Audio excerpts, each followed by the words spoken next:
2 years ago, I knew absolutely nothing about gardening except stealing other people's flowers from over their fences. 2 years on with my own garden, I kind of feel like I still don't really know that much, but I've learnt that that's kind of beside the point.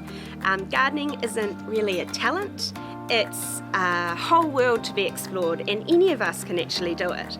So I've decided to create a series aimed at helping you find the magic in gardens, not having them just as life background, but as something that could be translated into your backyard every day.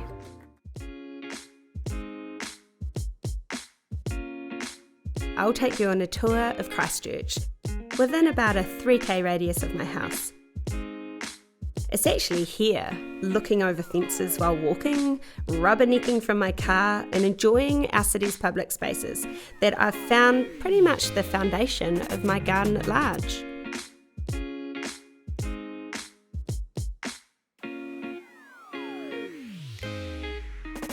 While the online world and books and magazines are a really rich and fast resource for ideas, let alone identifying and sourcing plants, it's actually been my immediate local surroundings that have really kick-started me. Every time I learnt about a new plant, I'd suddenly see it absolutely everywhere. As the interest took hold, I no longer had to pep talk myself even into daily exercise, as walking my surrounding neighbourhood was like watching gardening TV. My neighbours, the parks, the public spaces, they were all an open book over the fence catalogue of all the things that I could possibly grow.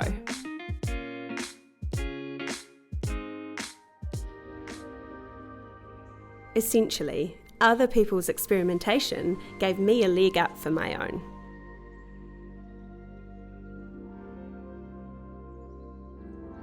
This process of scoping gardens really helped me learn what I was attracted to.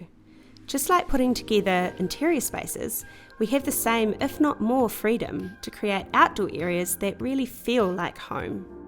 Unlike indoors, our gardens offer an ever-changing palette of colour and texture with little work by us. Our job is really only in the planning, the prep, and then the care. The result is a much, much easier version of painting a room each season.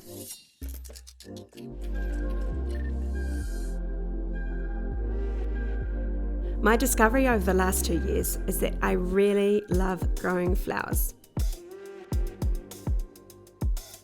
With mature trees and tall fences, my biggest learning curve has been around the realities of what I can actually grow with mostly shade and part shade. It has led to me exploring opportunities to get more things to grow in the sun by using containers and even building a new raised garden bed.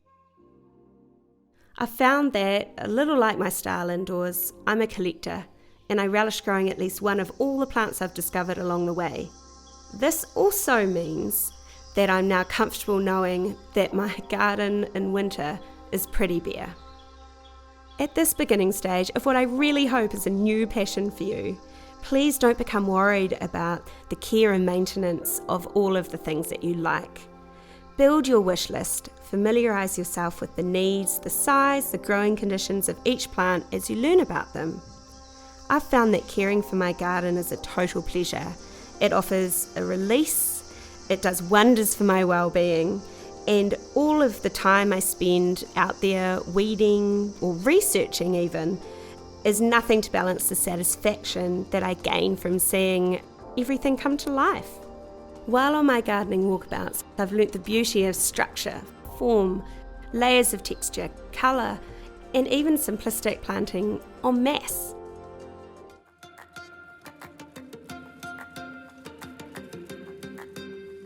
While out and about, take note of how plants move in the wind, how texture can be as powerful as colour, and the rigid sculptural forms that can be conjured out of soft green leaves. It's pretty amazing. If you find some planting you love, return to visit it throughout the year to take note of the changes it will go through. Seed heads can be just as interesting as blooms, and clever use of grasses and shrubs alongside spring and summer flowering plants mean that there is structure and interest even over winter.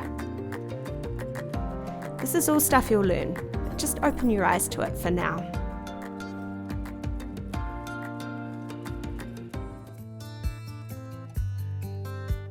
Believe it or not, I've actually come to learn some Latin plant names. My mum honestly nearly fell off her chair in shock. This has really just been totally out of necessity when trying to explain plants that I'm looking for or researching, and it really is also a result of interest.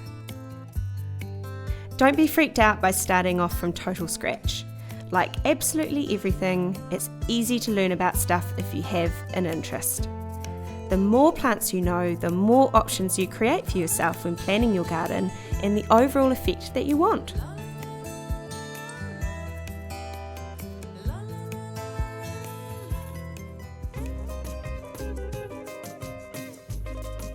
There is so much inspiration and confidence to be found in regard to using colour.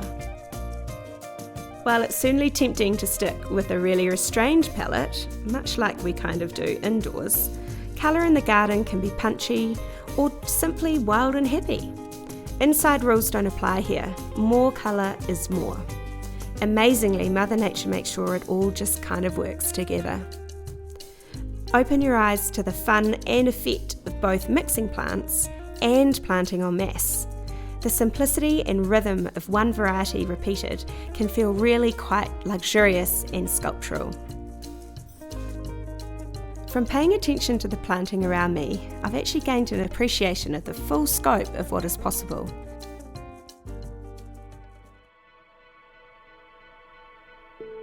Think about it. Raised beds, sunken beds, materials to retain them, straight lines versus curves, combinations of plants to accentuate features, heights, paths, materials to integrate, and even more. Don't feel restricted by tradition or what you inherit in your current garden.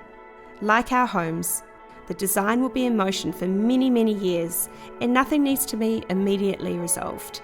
In fact, it might never be. You should feel okay with that.